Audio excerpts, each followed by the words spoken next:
എല്ലാ പ്രിയപ്പെട്ടവർക്കും ഒമാനിലെ കാഴ്ചകളും വിശേഷങ്ങളിലേക്ക് സ്വാഗതം. വരൂ, ഇന്ന് നമുക്ക് ഒമാനിലെ ബിമ്മ സിംഗോളും അവിടുത്തെ വിശേഷങ്ങളും കണ്ടുവരാം. ഒമാന്റെ തലസ്ഥാനമായ മസ്കറ്റിൽ നിന്നും സൂറിലേക്കുള്ള പ്രധാന ഹൈവേയിലൂടെ ചെറു മലനിരകളും ഗ്രാമങ്ങളും പങ്കിട്ട് 1.5 മണിക്കൂർ യാത്ര ചെയ്താൽ ഹവിയത്തുൽ നുജൂം പാർക്കിൽ എത്തിച്ചേരാവുന്നതാണ്. ഇവിടെ ഒമാൻ ഉൾക്കടലിനും ഹജർ പർവ്വത നിരകൾക്കുമിടയിൽ ഹൈവേയുടെ ഇടതുവശത്തായി സ്ഥിതി ചെയ്യുന്ന കുട്ടികൾക്കുള്ള വിശാലമായ കളിസ്ഥലം ഉൾപ്പെടുന്ന ഹവിയത്തുൽ നുജൂം പാർക്കിലെ ഹൈലൈറ്റാണ് ഇവിടത്തെ സിംഗോൾ. സ്വദേശികളും വിദേശികളുമായ സഞ്ചാരികളെ ഒരുപോലെ കൗതുകമുണർത്തുന്ന ലോകത്തിലെ തന്നെ ഏറ്റവും മനോഹരമായ പ്രകൃതിദത്ത കുളങ്ങളിലൊന്നാണ് ബിമ്മ സിംഗോൾ. ഒമാനിലെ കൗതുകമുണർത്തുന്ന ലാൻഡ് മാർക്കുകളിൽ ഒന്നായ താവി അറ്റയർ ദോഫാർ പർവ്വത നിരകളിൽ സ്ഥിതി ചെയ്യുന്ന ഒരു വലിയ ചുണ്ണാമ്പുകല്ലാണ് ഇത്. ഇതിന് 210 മീറ്റർ ആഴവും 100 മീറ്റർ വ്യാസവുമുണ്ട്. ഇതിനെ ഒരു കിണർ അല്ലെങ്കിൽ കുളം എന്നൊക്കെ പറയാവുന്നതാണ്. പ്രകൃതിദത്തമായ മണ്ണൊലിപ്പിൽ താഴെയുള്ള ചുണ്ണാമ്പുകല്ല് അലിഞ്ഞു തീർന്ന് ഉപരിതല പാളികൾ തകർന്ന് രൂപപ്പെട്ടു എന്നാണ് കാൽപ്പനിക സിദ്ധാന്തം. എങ്കിലും ഒരു കിണറിന്റെ അല്ലെങ്കിൽ ഒരു കുളത്തിന്റെ ആകൃതിയിലുള്ള സിംഗോൾ ഒരു ഉൽക്ക വീണ് രൂപപ്പെട്ടു അല്ലെങ്കിൽ സൃഷ്ടിക്കപ്പെട്ടു എന്നാണ് നാട്ടുകാർ വിശ്വസിക്കുന്നത്. അതുകൊണ്ടാണ് ഇതിനെ അറബിയിൽ ഹവിയത്തുൽ നുജൂം എന്ന് പേര് വന്നിട്ടുള്ളത്. നമ്മുടെ യാത്ര ഹവിയത്തുൽ നുജൂം പാർക്കിലെത്തി. ഇനി നമുക്ക് ഇവിടുത്തെ കാഴ്ചകൾ നേരിട്ട് കാണാം. നമ്മൾ പാർക്കിലേക്ക് പ്രവേശിക്കുകയാണ്. ഗേറ്റ് കടന്ന് അല്പം മുന്നോട്ട് നടന്നാൽ വിശാലമായ ബിമ്മ സിംഗോൾ കാണാം. ഇവിടെ സ്ഥാപിച്ചിട്ടുള്ള ഗോവണി വഴി അല്ലെങ്കിൽ പടവുകൾ വഴിയാണ് സിംഗോളിലേക്ക് ഇറങ്ങേണ്ടത്. ഇവിടെ എത്തുമ്പോൾ തന്നെ താഴെ ധാരാളം ആളുകൾ കുളിക്കുന്നതും മറ്റും നമുക്ക് കാണാവുന്നതാണ്. നമ്മൾ പുറമേ നിന്ന് കാണുന്ന സ്വഭാവമല്ല ഈ സിംഗോളിനുള്ളത്. താഴെ ഇറങ്ങിയാൽ നമുക്ക് കാണാം നല്ല തെളിഞ്ഞ നീലവെള്ളം. ഈ നീലവെള്ളം തന്നെ ഇതിന്റെ ആഴത്തെ സൂചിപ്പിക്കുന്നതാണ്.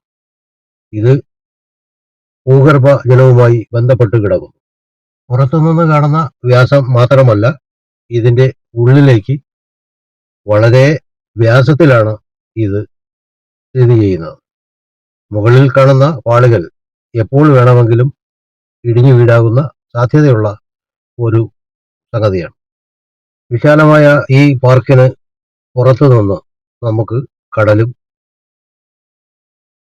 ഒരു ഭാഗം മലനിരകളും കാണാവുന്നതാണ്.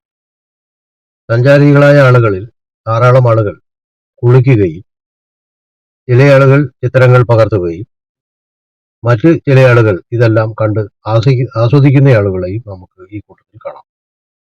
വീഡിയോ അവസാനം വരെയും നിങ്ങൾ കാണുക. നമ്മുടെ യാത്രാ സംഘത്തിലുണ്ടായിരുന്ന അംഗങ്ങളും ഈ കൂട്ടത്തിൽ കുളിക്കുന്നുണ്ട്. പ്രദേശവാസികളായ ചില ആളുകൾ ഈ സിംഗോളിന്റെ മുകളിൽ നിന്ന് കുഴിയിലേക്ക് ചാടാറുണ്ട്. വളരെ അപകടകരമായ ഒരു സംഗതിയാണ്. പ്രധാനമായി സംഭവിക്കുന്നത് കഴുത്തൊടിയുക, അതുപോലെ എല്ലുകൾക്ക് ക്ഷതം സംഭവിക്കുക, ഇതൊക്കെയാണ് സംഭവിക്കാറുള്ളത്. സിംഗോൾ സന്ദർശിക്കുന്നവർ ഒരിക്കലും അത്തരത്തിലുള്ള പ്രവൃത്തികൾ ചെയ്യാതിരിക്കുക. ഇത് ഔദ്യോഗികമായി ഗവൺമെന്റ് അനുവദിച്ചിട്ടില്ലാത്തതാണ് മുകളിൽ നിന്ന് ചാടുക എന്നത്. അവിടെ സ്ഥാപിച്ചിട്ടുള്ള ഗോവണി വഴി മാത്രം ഇറങ്ങി നിങ്ങൾക്ക് നീന്താം, മുങ്ങാം, കുളിക്കാം. ലോകത്തിലെ ഏറ്റവും വലിയ പ്രകൃതിദത്ത സിംഗോൾ ചൈനയിലെ ഷ്യോങ്ഷാങ് ഡിയാങ്ഗെങ് ആണ്. ഇതിന് 660 മീറ്റർ ആഴവും 130 ദശലക്ഷം ക്യൂബിക് മീറ്റർ വ്യാസവുമുണ്ട്. ഏറ്റവും വലിയ അപകടകരമായ ഒരു സിംഗോളാണ് ചൈനയിലേത്. ഹവിയത്തുൽ നുജൂം പാർക്ക് വളരെ വിശാലമായ പാർക്കിൽ കുട്ടികൾക്ക് കളിക്കാം. അതുപോലെ ഈ സിംഗോളിൽ കുളിക്കാനുള്ള വിശാലമായ സൗകര്യവും ഉണ്ട്. ഇന്നത്തെ ഈ കാഴ്ചകളും വിശേഷങ്ങളും ഇവിടെ സമാപിക്കുകയാണ്. മറ്റ് പുതിയ കാഴ്ചകളുമായി എത്തിച്ചേരുമ്പോഴേക്കും വിട. നന്ദി.